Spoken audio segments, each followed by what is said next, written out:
माझं नाव आहे शिवनाथ दत्तो मुळे, राहणार फतेहाबाद, तालुका गंगापूर, जिल्हा छत्रपती संभाजीनगर. तर आपण हे टमाट्याचं पीक केलेलं आहे. तर ह्या टमाट्याच्या पिकामध्ये याच्या अगोदर एवढे ब्रँचेस आणि एवढा माल आतापर्यंत आपल्याला अशा उन्हाळ्याच्या सीझनमध्ये तर मला पाहायला तर मिळालेला नाही आहे. तर त्याचं कारण असं एकमेव कारण असं झालेलं आहे, तर मी सिडसो कंपनीचे खतं भरपूर प्रमाणात त्याला दिलेले आहे. तर त्याच्या अंदाजानुसार मला हे नवीन पाहण्याकरता मिळालेलं आहे. तर तुम्ही सीड्सोच्या आतापर्यंत किती 3 बकेट सोडले ना? हो, 3 प्रकारचे 3 बकेट सोडलेले. तर 3 बकेट आणि प्लॉटचं वय किती आता? असं समजा जवळजवळ आता 50 दिवसाचं आहे. अच्छा. आणि सोबतच तुम्ही मिरची पण लावलेली हो, आहे? दोन्ही सोबतच केलेले. एका तारखेला दोन्ही पण लावलेले आहे. अच्छा. तर तुम्ही दोन्ही पिकं एक नंबर आहेत, म्हणजे दोन्ही एक मिरची नंबर पण. आहे. कारण याच्या अगोदर आम्ही घरी खायला लावलेली मिरची सुद्धा आतापर्यंत सक्सेस झालेली नाहीये. अच्छा. तर मग ह्या वर्षी आपण याला जी ट्रीटमेंट केली त्याच्यामुळे तुम्हाला जे उत्पन्न दिसतंय ते एकदम छान आहे, तुम्ही समाधानी आहे? हो, एक नंबर आहे. ओके. आणि थोडंसं प्लॉट दाखव बरं. आता ह्या उन्हाळ्यामध्ये एवढा टोमॅटोचा प्लॉट तुमचा एवढा सुंदर आहे की त्याच्यावर सेटिंग मोठ्या प्रमाणामध्ये आहे.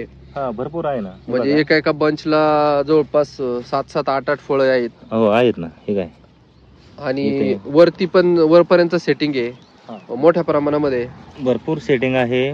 फळं पण भरपूर धरलेलं आहे, तुम्ही बघू शकता. शेतकरी मित्रांनो, आज 20 मार्च 2026 आहे आणि ह्या एवढ्या उन्हामध्ये आपण बघू शकतो हा जो टोमॅटोचा प्लॉट आहे आणि हा जो मिरचीचा प्लॉट आहे, दोन्ही पण आपण इथं सिड्सोवर ट्रीटमेंट घेतलेली आहे. आणि साईडनं सुद्धा तुम्ही बघू शकता पानं रोल झालेली नाही आहे आणि खालच्या साईडचे जे पानं आहेत ते व्यवस्थित आहेत अजून सुद्धा. आणि आपण थोडं पुढं अजून बघूया. इथं पण बघू शकता तुम्ही पानांची जी लीफ साईज आहे ती आपण चांगले अन्नद्रव्य दिले त्यामुळं ती चांगलीच असते. आणि ते रफनेस आहे त्या पानांमध्ये, हरितद्रव्य प्रॉपर तयार होतंय आणि त्यामुळंच झाडाला कुठलीही अन्नद्रव्याची कमतरता भासत नाही, कारण अन्नद्रव्यावर आपण विशेष लक्ष देतोय. बरोबर. इथं आपण फुलांची संख्या बघू शकतो. आता आपल्याकडं कन्नडमध्ये बहिरगाव मध्ये खूप मोठ्या प्रमाणात टोमॅटोची लागवड होते. तर आपल्याकडं वारंवार समस्या येते. पण आता एवढ्या उन्हामध्ये आपण बघू शकतो हे जे फुलं आहेत यांची जी फुलण्याची कॅपॅसिटी आहे ती किती मोठी आहे आणि किती मोठ्या संख्येने हे फुलत आहेत. प्लॉटमध्ये ग्रीन पण आहे. त्यांनी एकदम छान पद्धतीने शिवनाथ भाऊंनी त्याचं बांधकाम म्हणजे बांधणी केलेली आहे आणि त्यांनी इथं सुतळी प्लस प्लास्टिक दोरीचा वापर केलेला आहे. तर सुतळी प्लस प्लास्टिक दोरी का वापरली तुम्ही? आता सुतळीचा खर्च जास्त जायला लागला आहे आणि अच्छा. वजनामध्ये थोडंसं जास्त येते. अच्छा. प्लास्टिक. अच्छा. तर म्हटलं प्लास्टिक वापरायला काय हरकत नाही, तर त्या आणि हिशोबाने आम्ही ते घेतले. आणि सुतळीचं शॉर्टेज पण आलेलं आहे. आणि सुतळीचे शॉर्टेज पण आला आणि ती मिळाला. आम्ही बघितलं लासूरला, तर ते म्हणे सुतळीचं शॉर्टेज आहे आणि महाग पण खूप झाली, तर तुम्हाला एकमेव पर्याय हा एक परवडू शकतो म्हणे. बरोबर. तर त्यामुळे मग आम्ही हे घेतलेलं. तर शेतकरी बंधूंनो, तुम्ही तर सुतळी आणि प्लास्टिकची दोरी दोन्ही वापरतातच आहे. पण सुतळी कालच आम्ही बहिरगावमध्ये बघितली की 9,500 रुपयाला 1 क्विंटल एवढा रेट त्याचा झालेला आहे आणि एवढा रेट होऊन सुद्धा सुतळी भेटत नाहीये. तर अशा परिस्थितीमध्ये आपल्याला प्लास्टिक हा पर्याय आहे.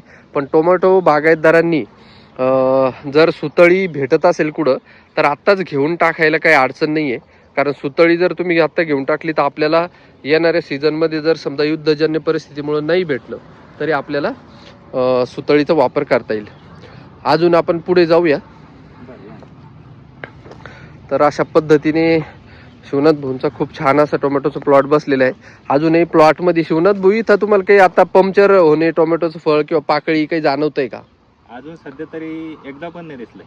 नाही ना? रेग्युलर सकाळी आणि संध्याकाळी माझं दोन्ही टाइम त्याच्यामध्ये चक्कर असतो. तर का बरं एवढं तुमच्याकडं पाकळी दिसत नाही, कुठली कीड आता दिसत नाहीये? त्याचं काय कारण? पाकळी नाही, पंक्चर नाही, टोमॅटो फळं मोठ्या प्रमाणात लागलेले.